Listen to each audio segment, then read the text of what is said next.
Assalamualaikum warahmatullahi wabarakatuh. Waalaikumsalam warahmatullahi wabarakatuh. Ketua kelas tolong siapkan.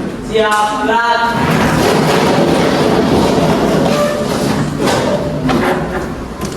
Assalamualaikum warahmatullahi wabarakatuh. Waalaikumsalam warahmatullahi wabarakatuh. Ketua kelas tolong berdoa.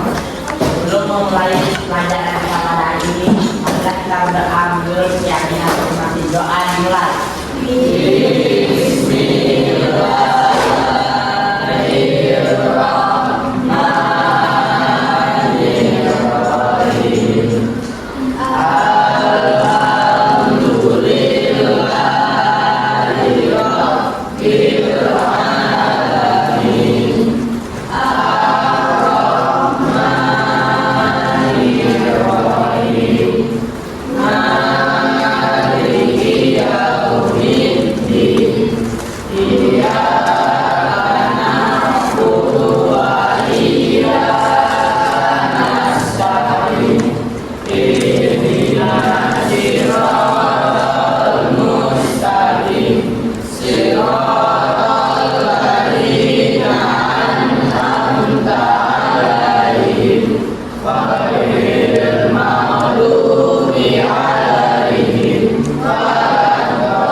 Langsung itu dulu ya.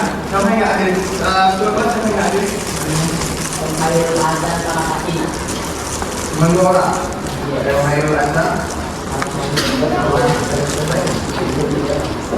Surat belum ada datang dari jasa pamnya. Oke. Sebelum kita memulai pelajaran, angka baiknya untuk membangkitkan jiwa semangat dan patriotisme kita akan menjadikan lagu Indonesia Raya. Ketua kelas silakan teman-temannya untuk pandu berdiri. Siap, Lan.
Minggu lalu kita sudah membahas tentang proses Rumusan Undang-Undang Dasar 1945. Pada hari ini kita memasuki bab 2, subbab C, subbab B, subbab B yang membahas tentang fungsi dan kedudukan Undang-Undang Dasar Negara tahun Republik Indonesia tahun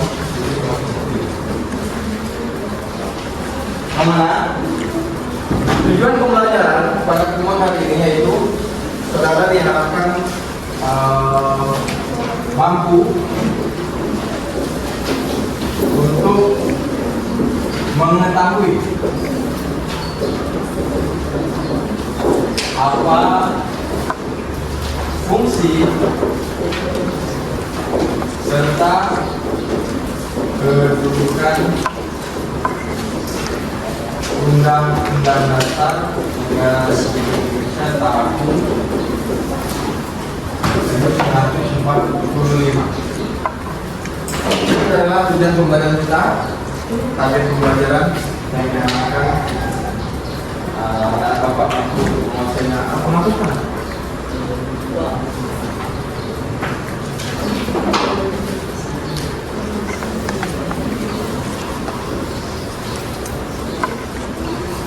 Oke. Seperti yang sudah kita pelajari sebelumnya, bahwasannya Undang-Undang Dasar Negara Republik Indonesia tahun 1945 adalah sebuah konstitusi dan sumber hukum tertinggi yang berlaku di Indonesia. Undang-Undang Dasar merupakan hukum yang mengatur struktur pemerintahan, hak asasi manusia, dan kewajiban negara warga negara Indonesia. Dan juga Undang-Undang 1945 mengandung Pancasila sebagai dasar negara dan mencerminkan ideologi. Kemana sifat dan fungsinya? Undang-Undang Dasar bukanlah hukum biasa, melainkan hukum dasar, yaitu hukum tertulis paling tinggi dalam sebuah negara. Oleh karena itu, setiap peraturan perundang-undangan yang kedudukannya lebih rendah dari undang-undang dasar itu tidak boleh bertentangan dengan undang-undang dasar. Jadi undang-undang yang lain, yang undang-undang mau itu peraturan daerah, peraturan pemerintah, undang-undang dan sebagainya itu nggak boleh menyalahi atau keluar dari landasan dasarnya, itu undang-undang dasar 1945. Jadi semua itu harus berlandaskan bukti. Sifat undang-undang dasar itu yang pertama tertulis dan jelas. Sebagai konstitusi Indonesia, Undang-Undang Dasar 1945 itu memiliki rumusan yang jelas dan tertulis.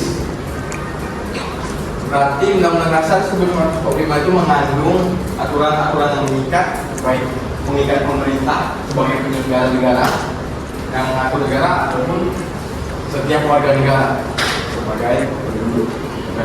Terus yang kedua, sifat Undang-Undang Dasar yang kedua itu yaitu singkat, supel atau luas. Singkat karena Undang-Undang Dasar 1945 itu hanya memuat aturan-aturan pokok saja. Jadi dia nggak memuat keseluruhannya. Yang memuat keseluruhannya itu yaitu undang-undang yang hierarkinya berada di bawah Undang-Undang Dasar, undang-undang, peraturan daerah, ataupun peraturan pemerintahan.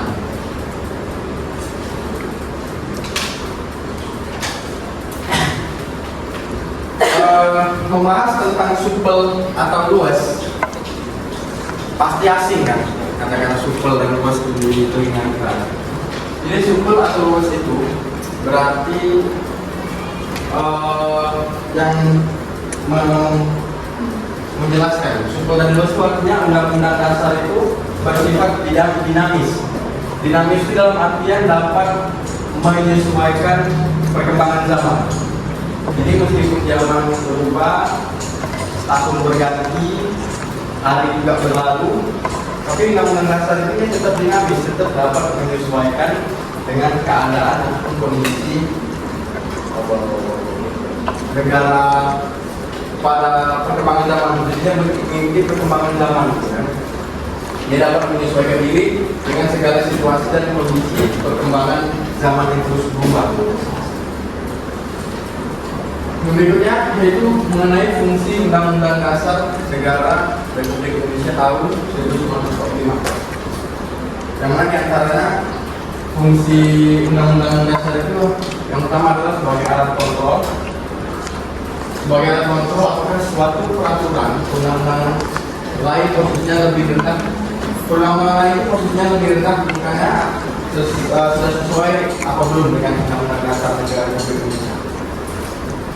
Jadi sebagai kontrol apakah keseluruhan isi dari undang-undang yang di bawah Undang-Undang Dasar itu sudah sesuai atau belum dengan kaidah Undang-Undang Dasar. Terus yang kedua, pedoman dalam mengatur penyelenggaraan kehidupan bermasyarakat, berbangsa dan bernegara. Ini pedoman dalam menyusun peraturan perundang-undangan. Jadi Undang-Undang Dasar itu sebagai pedoman hukum lain dalam Indonesia.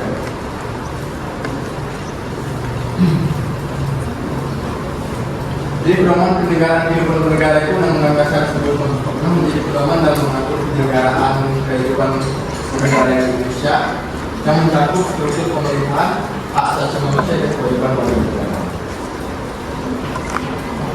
Kalau sebagai pedoman tadi yaitu penyusunan peraturan perundang-undangan juga menjadi acuan dalam menyusun peraturan perundang-undangan di Indonesia. Semua peraturan harus sejalan dengan prinsip-prinsip yang sudah dalam Undang-Undang Dasar 1945.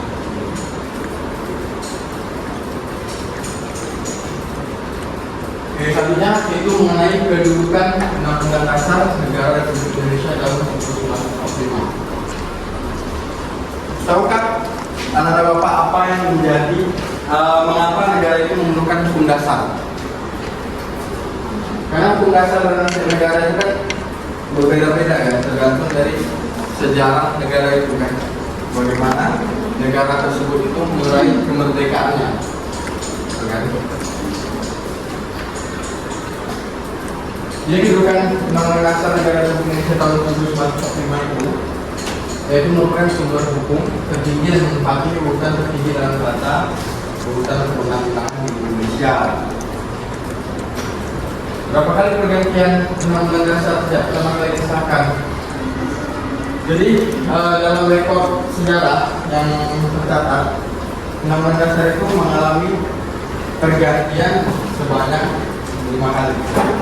Mulai dari Undang-Undang Dasar 1945 itu pada awal kemerdekaan yang 1 Agustus 1945 sampai 27 Desember 1949. Terus berubah menjadi Konstitusi Republik Indonesia Serikat dari tanggal 27 Desember sampai 27 Desember 1949 sampai 17 Agustus 1950. Terus berubah lagi menjadi Undang-Undang Dasar sementara mulai dari tanggal 17 Agustus 1950 sampai 5 Juli 1959. Kemudian berubah lagi menjadi Undang-Undang Dasar 1956 mulai dari tanggal 5 Juli 1959 sampai tahun 1999.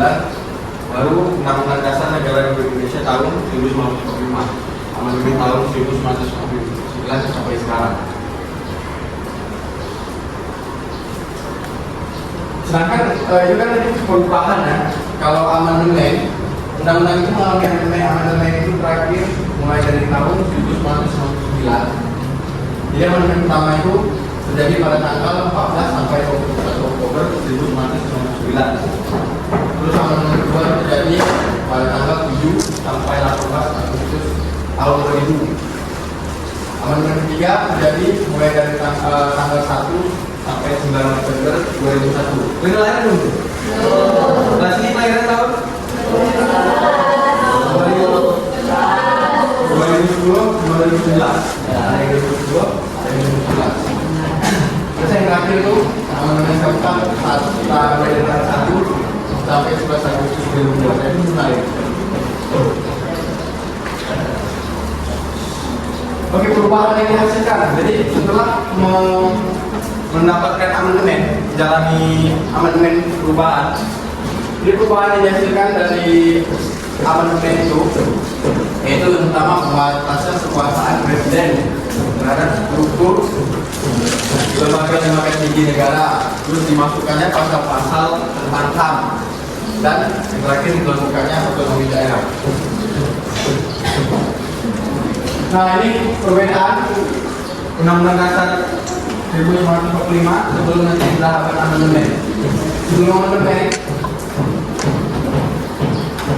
Undang-Undang Dasar 1945 itu terdapat terdiri dari 16 bab, 37 pasal, 49 ayat, serta 4 pasal aturan peralihan dan 2 ayat aturan tambahan.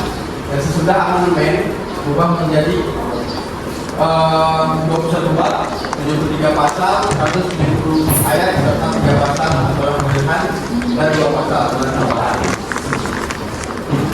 Ini jadi kedudukan hierarki Undang-Undang Dasar.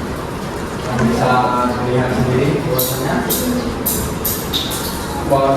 Undang-Undang Dasar tersebut terletak pada hierarki posisi urutan pertama, yang mana aturan-aturan yang di bawahnya ini yang lain itu harus mengikuti Undang-Undang Dasar 1945. Ini nggak boleh melenceng dari Undang-Undang Dasar 1945.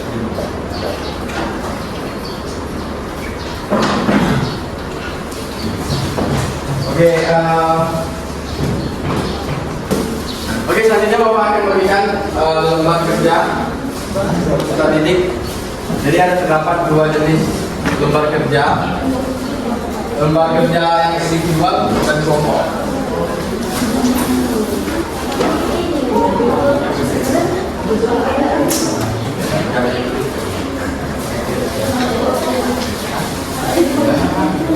Berapa orang nih?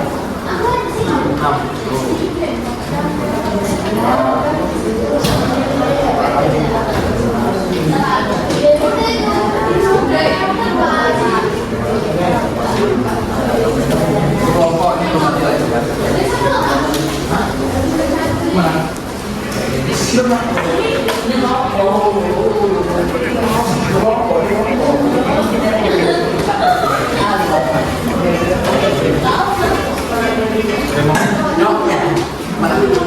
Oke, baik. Jadi lembaga kegiatan kan sudah bagi. Jadi terdapat 2 lembaga kegiatan siswa. Yang pertama yang individual, yang ini. Itu satu lagi yang kelompok. Yang individual kan ada itu DP, KD, SR, SL. DP itu tidak pernah, KD itu kadang, SR itu sering, SL itu selalu. Ingat kan? Ingat kan? Yang KD itu kadang, sama SR sering, SL selalu. Di sini tuh ada yang Iya, di sampingnya. Dua yang seperti ini kegiatan kelompok. Satu lagi ini kegiatan kelompok. Ya, tulis nama kelompoknya, anggota kelompok tulis, silakan kerjakan. Kalau ada yang enggak paham, ada lagi ya. Oke, siap semuanya. Oke, baik. Jadi kita akan melakukan presentasi untuk tugas kelompoknya. Jadi Bapak akan pilih secara random kelompok mana yang dimana duluan. Kelompok ini dulu. Tolong perwakilannya duluan. Perwakilan aja dua orang untuk mempresentasikan hasil dari kelompoknya. Hasil identifikasi apa-apa aja yang terjadi perubahan dalam undang-undang itu sebelumnya sudah amandemen. Dan silakan kelompok.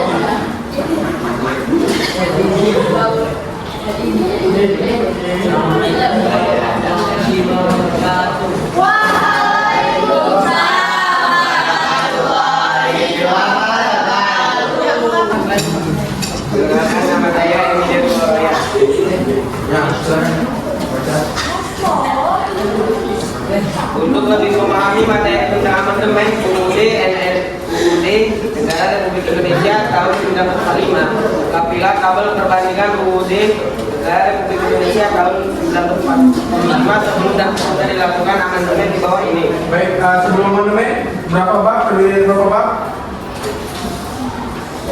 Sebelum amandemen Undang-Undang Dasar terdiri dari berapa bab? 16 bab, 16 bab. Sudah amandemen 21 bab. 21 bab. Oke, pasalnya Karena sebelum amandemen 37 pasal, sudah amandemen 73 pasal.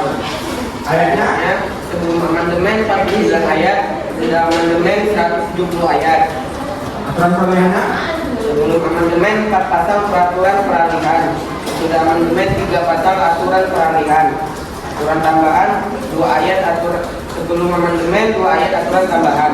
Sudah amandemen 2 pasal aturan tambahan. baik. Jadi hasil kerja kelompok kalian sudah bagus, alhamdulillah. Jadi nilai yang Bapak akan berikan untuk kelompok kalian 100. Berikan undangannya dong.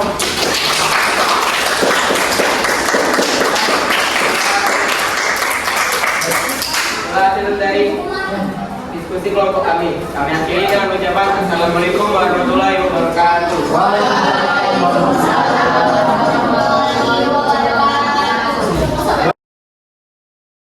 Dengan penampilan dari kelompok terakhir tadi berarti pula pembelajaran kita pada hari ini.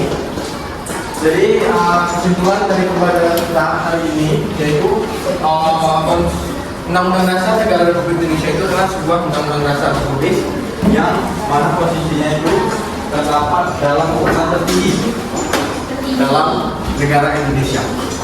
Jadi hierarkinya terdapat pada urutan tertinggi. Baik, untuk pertemuan selanjutnya, Bapak ingin kalian berbaca tentang bab D yang berisikan nanti untuk menjalankan Undang-Undang Dasar Negara Republik Indonesia tahun 1945 dalam kehidupan sehari-hari. Bisa dibuka di buku sana. Silakan baca-baca karena minggu depan kita akan mengadakan kuis. Bapak akhiri pembelajaran kita pada hari ini. Saya ucapkan Assalamualaikum warahmatullahi wabarakatuh.